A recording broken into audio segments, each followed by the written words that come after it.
안녕하세요. 한국후견협회 이사 이연지 변호사입니다. 생명보험사회공헌위원회와 교보생명이 후원하는 미리 준비하는 즐거운 노후, 신탁의 활용, 신탁의 작동 방식에 대해서 설명드리는 강의입니다. 신탁의 개념에 대해서 먼저 설명드리겠습니다.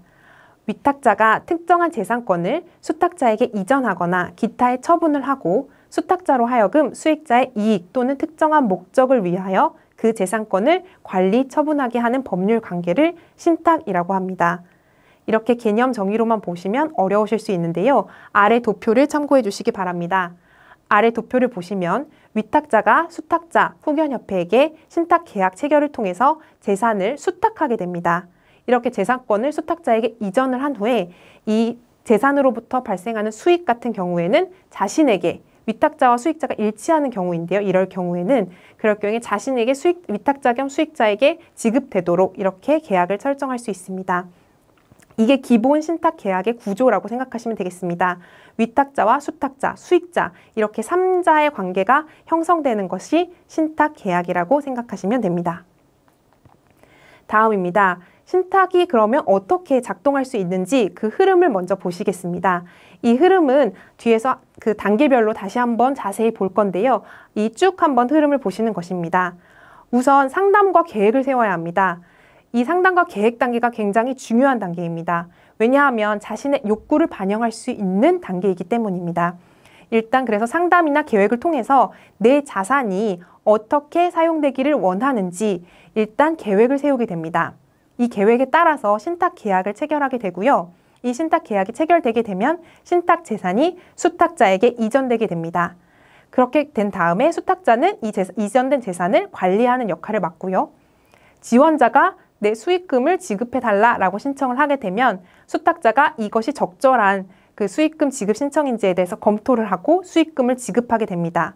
만약 이 수익금 지급 신청이 너무 큰 금액, 일정액을 초과하게 되면 신탁관리위원회의 승인을 통해서 이 금액이 지급되게 됩니다. 그럼 각 단계별로 보시도록 하겠습니다. 일단 상담 계획 단계입니다. 상담 계획 단계에서는 후견협회에 상담을 신청하시게 됩니다.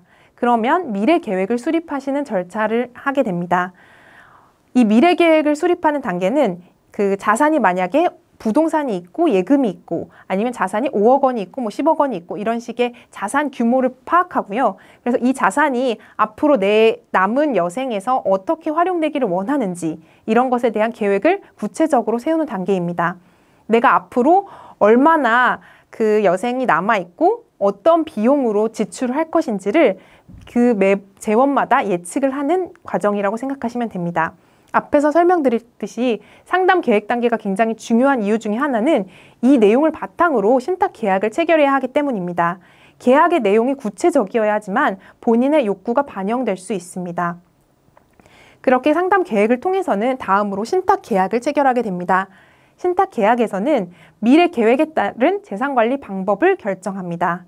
이때는 수익자가 본인이 될지 아니면 지원자를 설정할지 이런 것들도 선택을 하게 되고요. 그 다음에 신탁 계약서를 작성을 함으로써 계약을 체결하게 되는 과정입니다. 그리고 다음 과정으로는 신탁 재산 이전이 있습니다. 신탁 재산의 이전의 경우에는 계약에서 정한 내용대로 재산이 이전되는 단계입니다. 현금 같은 경우에는 계좌이체를 하는 것으로 이전이 되고요. 예외적인 경우에는 부동산 같은 경우에는 신탁을 원인으로 한 소유권 이전 등기 계약을 체결하게 됩니다. 다음 단계입니다. 다음 단계는 수탁자의 재산관리 단계입니다.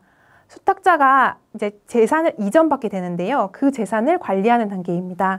신탁 계약에서 정한 바에 따라 정한 바에 따라서 재산은 관리가 되게 되고요. 이 마지막에 보시면 선관주의 의무가 있는데 그냥 관리하는 것이 아니라 선관주의 의무에 따라서 관리를 하게 됩니다. 그리고 수탁자는 자신이 재산을 이전받은 재산을 분별해서 관리하는 의무가 있습니다. 그래서 기존의 고유재산에 이런 것과 분리해서 관리를 하도록 되어 있고요. 이 재산 같은 경우에는 분별해서 다른 신탁 재산과도 고유재산과도 분별해서 관리하도록 되어 있습니다.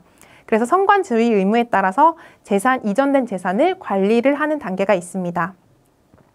그리고 다음 단계가 중요한 단계라고 할 수 있는데 이 재산을 맡기기만 하기 위해서 신탁을 하는 것이 아니기 때문에 이 맡겨진 신탁 재산을 그 수익금을 받기 위해서 사실 신탁 재산을 맡기는 것이라고도 할 수 있는데요. 안전하게 보관하는 의미도 있지만 이것이 자신이 원하는 목적, 자신이 원하는 계획에 따라서 사용될 수 있도록 수탁을 하는 것이기 때문에 수익금을 청구하는 단계에도 중요한 단계입니다.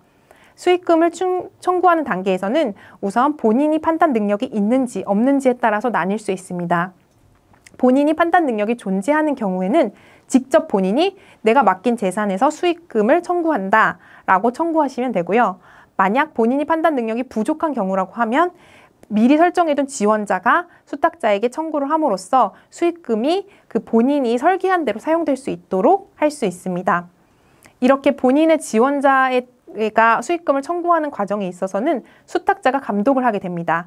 만약에 본인이 정말 말도 안 되는 청구를 할 수도 있기 때문에 자신의 그 수탁을 맡긴 재산에 대해서도 수탁자가 감독을 하는 것이라고 보실 수 있겠습니다.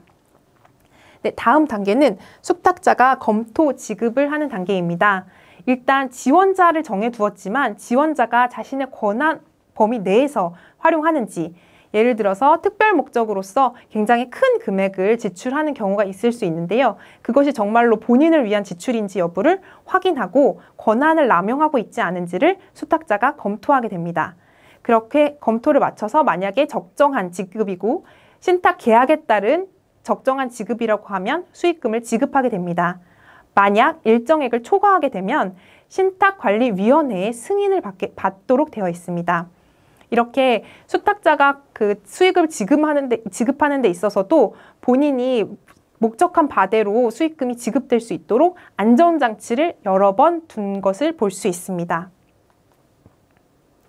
이 신탁 작동과 관련한 부가적인 내용입니다. 일단 후견협회 모든 신탁계약이 무보수로 진행되는 것은 아니고요. 한국후견협회에서 진행되고 있는 신탁계약 같은 경우에는 무보수로 신탁사무를 수행하고 있습니다. 하지만 위탁자가 부담해야 할 것으로는 신탁재산에 대한 제세공과금, 소송비용, 금융비용, 그 밖에 신탁사무 처리에 필요한 재비용 등에 대해서는 위탁자가 본인이 부담해야 되는 것입니다. 그래서 이것에 대해서 참고해 주시기 바라고요. 이렇게 신탁이 작동을 하게 되면 본인이 우려하는 것, 본인이 이제 미래에 대해서 우려해서 자신이 자산이 자신을 위해서 사용되기 바라는 것들이 신탁 계약, 미리 자신이 계획을 세운 대로 사용될 수 있도록 미리 준비를 할 수 있습니다. 감사합니다.